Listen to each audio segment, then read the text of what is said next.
Did you know that if an earthquake hits your city, it can cause a crazy amount of damage super fast? Some of us have seen this up close, like in our last video about the earthquake in Taiwan in April 2024. So, what can we do to keep earthquakes from messing up our cities? In this video, we're going to find out how engineers make sure structures like buildings, dams, and bridges are strong enough to stand up to earthquakes. And if they're not, we'll see how to fix them with something called seismic remediation. Let's dive in and see how it's done. First, let's see how engineers check if old buildings, dams, or bridges can handle an earthquake. They start with something called an evaluation. This is where they look at when the structure was made, how it was built, and what materials were used. For example, buildings made before the 1980s might not do so well in an earthquake. That's because the building rules back then were different from the stronger earthquake rules we have now. To check out these structures, engineers use some really cool gadgets. They have this thing called ground-penetrating radar that lets them see through walls and concrete. They also use drones to fly up and get a good look at spots that are hard to reach. Plus, they have high-tech sensors that can pick up tiny shakes in a structure to figure out how it might act during an earthquake. The evaluation also includes looking at the ground under the structure because some types of soil can shake more than others. It's kind of like building a sandcastle at the beach. If you build on wet sand, it might hold up better than if you build on dry, loose sand. Sometimes they use a tool called a seismograph to see how much the ground shakes. Finally, engineers take a close look at the buildings, dams, and bridges by doing something called a site inspection. They go and look for any weak spots or old parts that might not be strong anymore. They use cameras, measuring tapes, and other cool gadgets to check out every nook and cranny. And if they know an area gets a lot of earthquakes, they give these structures extra special attention and look at them closely.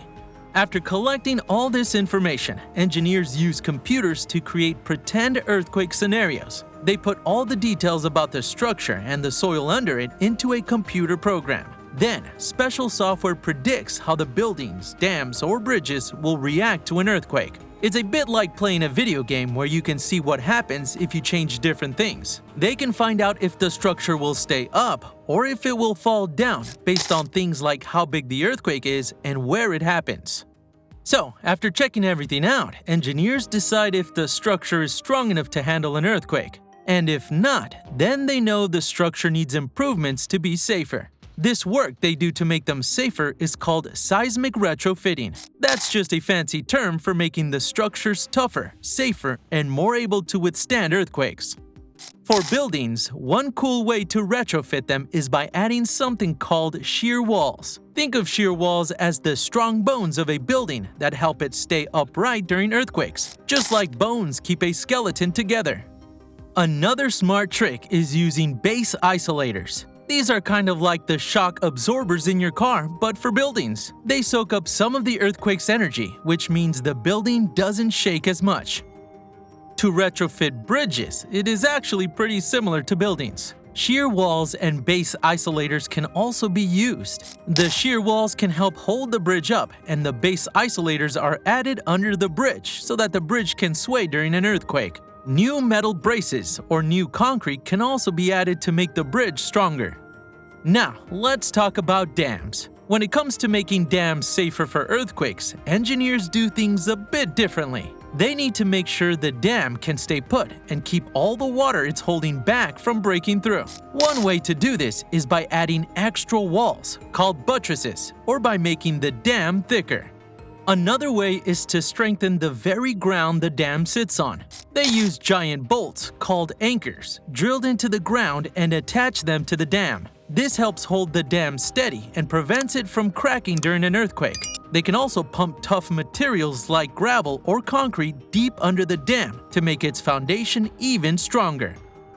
Now, all this might sound just like a story, but it's totally real. In places where earthquakes happen a lot, like San Francisco and Tokyo, engineers are constantly using these special techniques to make their structures safer. This work isn't quick. It can take months or even years to make just one building stronger. And even though it costs a ton of money, it's super important to keep everyone safe. In California, dam owners have spent about $1.5 billion over the last 20 years just to make their dams safer from earthquakes. And that's not even counting the money they've used to improve buildings and other structures. Take the Anderson Dam in California, for example. This dam is really important because it provides water to a big area in Southern California, enough to supply water to 10 people for a whole year. And since California is known for its history of earthquakes, they did a deep checkup on the dam back in 2011. But then, they found out it wasn't ready for a big earthquake. So, by 2020, they started a huge project to retrofit it and make it safer. The project to make the Anderson Dam safer started by lowering the water in the lake. This made the dam less stressed. Engineers then made the dam stronger by beefing up its walls with new materials and techniques. This design will help the dam absorb and spread out the shaking from a future earthquake. They also upgraded the inside parts of the dam to ensure it could safely hold back the water during and after an earthquake.